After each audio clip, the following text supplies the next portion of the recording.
Hey there, it's JohnBerry555, and while I may be wearing a Star Wars shirt, that doesn't mean I can't review Star Trek Lower Decks. So that's what I'm doing today with my review of Season 3, Episode 8, Crisis Point 2, Paradoxus. So this episode is a sequel and a sequel, if that makes sense. It's a sequel to Crisis Point from Season 1, but it's also doing an in-universe sequel to Crisis Point, I forget exactly what the subtitle was, but that's literally what they're doing. So, more parody of Star Trek movies.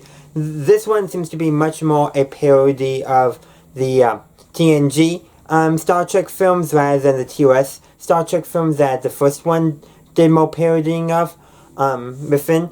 But that's the surface level. That's the set dressing. Those fun Easter eggs and all that. So there is definitely some references, I think, to some of the TOS movies as well. But those references, those are set dressings for what the thematic aspects that this is a sequel for. The first Crisis Point episode in Season 1 was a Mariner episode. Mariner confronting Mariner. It was basically therapy for herself, dealing with some of her worst problems, the worst aspects of her personality that she hadn't confronted. And she literally does that by confronting herself on the holodeck. This episode is that, but for Boimler. He doesn't confront himself, but he deals with, essentially he finds out that, important context, he finds out that his transporter clone is killed in a meaningless accident. And this gives Boimler basically a existential crisis.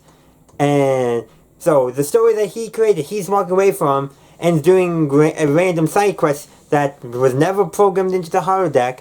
So the holodeck has to make up on the fly, and it's lots of silly stuff that doesn't make sense, and it's clear that they write it, the holodeck is just trying to fill in gaps as it goes. Like, it's almost like it's like sometimes you will see where characters are trying to trick another character by impersonating, and then the one character does something the other characters weren't expecting, so they have to delay while they sing or something. Essentially, the holodeck's doing that for Boimler. But for Boimler, essentially, he's looking for meaning.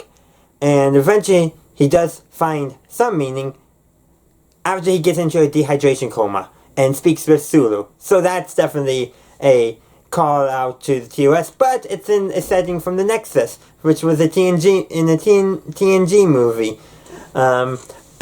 Which George Takei, I believe, did voice. But essentially, in that dehydration coma, Boimler basically, the thing that he takes away from all of that is then, essentially, is find meaning where you can, which does help.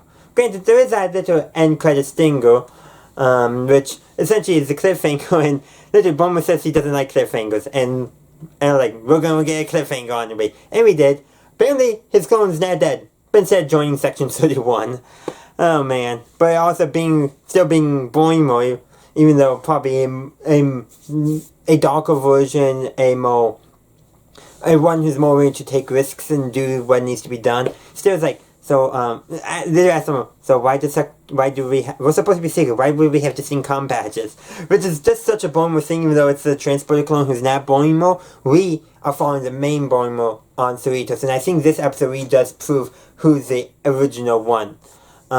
Because it's so, even though the main Boimler, our Boimler, has definitely grown as a character, you can still tell he's the same character all the way back in Season 1, Episode 1, but Transporter Clone Boimler is not that same character. Would the Boimler we have seen in Season 1 ever done that? No. Not at all. Even with, because their character development until the Transporter duplication was identical. And even then, you start to see almost instantly, the one that went on to serve on the Titan, essentially was much more self-oriented, selfish if you will, career-oriented, while our Boimler is much more Starfleet-oriented, which is kind of interesting and nice to contrast. And then of course Tindy and Rutherford are actually doing the story in the holodeck, and just barely and doing all this we learn, and Tindy learns of herself that she actually wouldn't mind becoming a captain someday. Now, I have a feeling she's going to follow the senior officer path to become captain. No, it doesn't have to do the command path. Because let's be real, Starfleet does operate science ships, and they will need science officers to captain those science ships. So I think that's what they're planning on doing, that, and, things do change, but I have a feeling that's the direction they're going to be taking Tindy's character. Rutherford's just going to be an engineer. He already had his thing way back, I think, in season 1, where he's an engineer and he's happy with that. Though we still gotta figure out what's going on with his implant. I know, they didn't address that at all in this episode, but I wouldn't be surprised if Section 31 is involved. But that's going to conclude my review of this episode of Star Trek Lower Decks.